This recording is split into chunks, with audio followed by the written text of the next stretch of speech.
Halo bro, ketemu lagi dengan gua Hipsaris Vicky di tutorial kelima, yakni tutorial mengenai Ionic Framework. Nah, kali ini gua mau ngebahas mengenai dot notation sama scope inheritance-nya. Nah, daripada bingung-bingung, langsung aja kita coba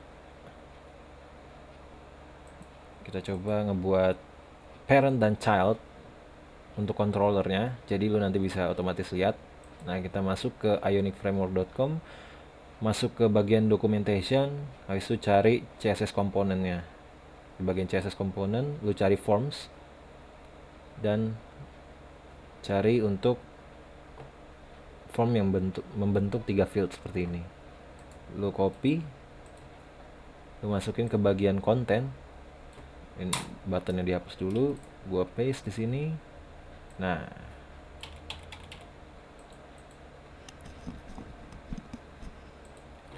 Nah, gua akan ngebagi sebagai 3 level. Di sini ada root scope, di sini ada child scope, dan di paling bawah ada grandchild scope. Nanti lo bisa ngeliat sendiri apa perbedaannya. Untuk scope inheritance, jadi turunan. Oke, gua masukin di sini div. Bagian ini gua cut, gua masukin ke sini, gua paste di sini. Oke. Dan di bagian sini gua masukin div lagi untuk grandchildnya. Gua cut lagi, gua masukin di sini, gua paste. Ya, gua rapiin sebentar. Ya. Nah, udah jadi bagian ini merupakan root, bagian ini merupakan child, dan bagian dalam itu merupakan grandchildnya. Nah, sekarang gue deklarasin controllernya. Gue kasih nama child controller. Oke. Dan untuk yang paling dalam gue deklarasin grandchild controller. Nah, seperti ini. Sekarang gue buat deklarasin variabel. Kita coba dengan nama foo bar. Oke, seperti ini. Seperti yang ada di tutorial sebelumnya. Nah, kita menggunakan ng model untuk memanggil variabel dan untuk dicetak ke dalam input field ataupun text area. Kita panggil foo seperti ini. Oke, keluar. Value-nya berubah menjadi bar. Oke. Kita copy dan kita letakkan di sini. Dan letakkan di text area juga. Nah, di sini kenapa value-nya tidak berubah untuk last name dan comments? Karena ternyata kita belum mendeklarasikan controller untuk child controller dan grandchild controller. Itu kenapa pasti akan terjadi error. Jadi kita deklarasikan dulu di sini JavaScript-nya controller, sintaksnya seperti ini. Parameter pertama merupakan nama controllernya, kita buat child controller, dan parameter kedua merupakan function scope. Ya, seperti ini saja. Ya.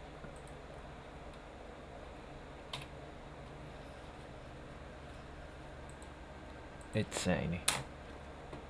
Sip. Jadi kita deklarasikan seperti ini, maka value untuk child controller kedua, untuk child controller sudah keluar value-nya. Dan kita deklarasikan untuk grandchild controllernya. Tinggal copy aja, enter, kita paste di sini. Grandchild controller. Nah, maka di bagian comment value-nya sudah berubah sesuai dengan root-nya, yakni ng init. Kita deklarasikan variabel foo di sini dan value-nya adalah bar. Maka ketika kita memanggil variabel foo, maka yang tercantum adalah bar di sini. Cuman apa bedanya? Kita coba langsung. Kita lakukan update di root.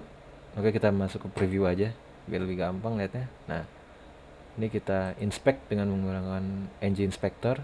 Nah, di sini lu bisa ngeliat di sini root scope-nya, dan di root scope itu tadi kita buat variabel bernama foo yang value-nya adalah bar. Dan masuk ke content. Di sini ada ada child controller. Child controller terdiri dari 2 field. Nah, ini ada child controller dan yang paling dalam adalah grandchild controllernya. Oke, lo bisa lihat sendiri. Nah, seperti ini. Jadi ketika kita menambahkan value di sini, maka secara harfiah yang namanya anak pasti akan mengikuti orang tuanya, oke? Jadi apa yang dilakukan oleh orang tuanya, oleh rootnya, maka anaknya akan mengikuti. Kita tes. Bagian pertama adalah root, bagian kedua lebih dalam lagi yakni child, bagian ketiga untuk field ketiga adalah grandchild-nya. Kita tambahkan foo bar. Hore. Secara harfiah anak akan mengikuti orang tuanya. Kita tambahkan di sini lagi. Oke, sip, bos. Loh, kenapa yang atasnya tidak berubah? Karena yang paling atas merupakan parent dari mereka, dan grandchild dan child merupakan orang tua atau parent dari grandchild. Sorry, agak belibet nih. Nah, ketika kita tambahkan lagi di sini, maka di bagian child dan parentnya atau root tidak berubah, karena orang tua tidak selalu mengikuti anaknya secara harfiah. Dan lu bisa ngeliat di sini dia membuat lokal variabel baru di sini, foo-nya. Di rootnya itu sebenarnya foo itu adalah bar. Foo itu adalah bar, tapi karena kita mengubah di dalam konten, maka dia langsung membuat lokal variabel. Foo diubah menjadi bar, foo bar. Dan pada child controller dia membuat lokal variabel baru dengan nama yang sama, foo, dengan berisi bar, foo bar, oke sip bos. Dan pada grandchild dia membuat lokal variabel sendiri dengan nama yang sama, foo, dan berisi bar, foo bar, oke sip bos, ASD azululap. Nah, seperti itu.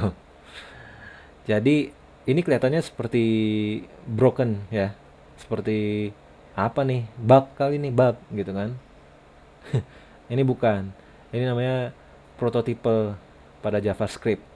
Nah, ini banyak orang yang sebenarnya sebelum mengerti Angular, ketika mereka lagi belajar, oh kok begini gitu loh, dan ada kok yang bisa begini gitu.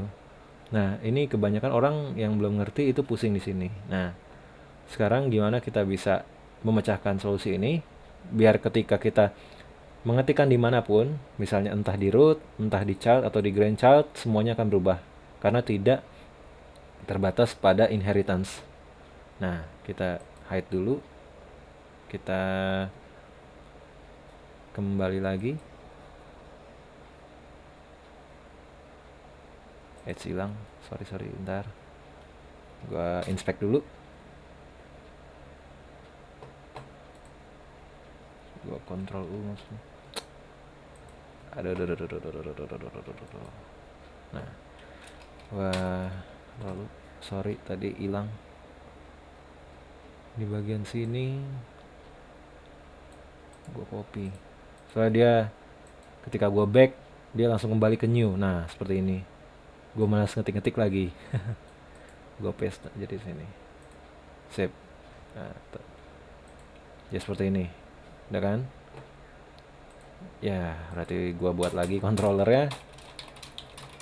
Controller.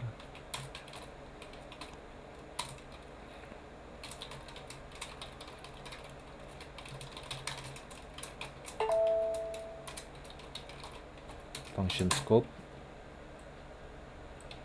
Nah, kita copy aja. Grandchild scope. Grandchild controller.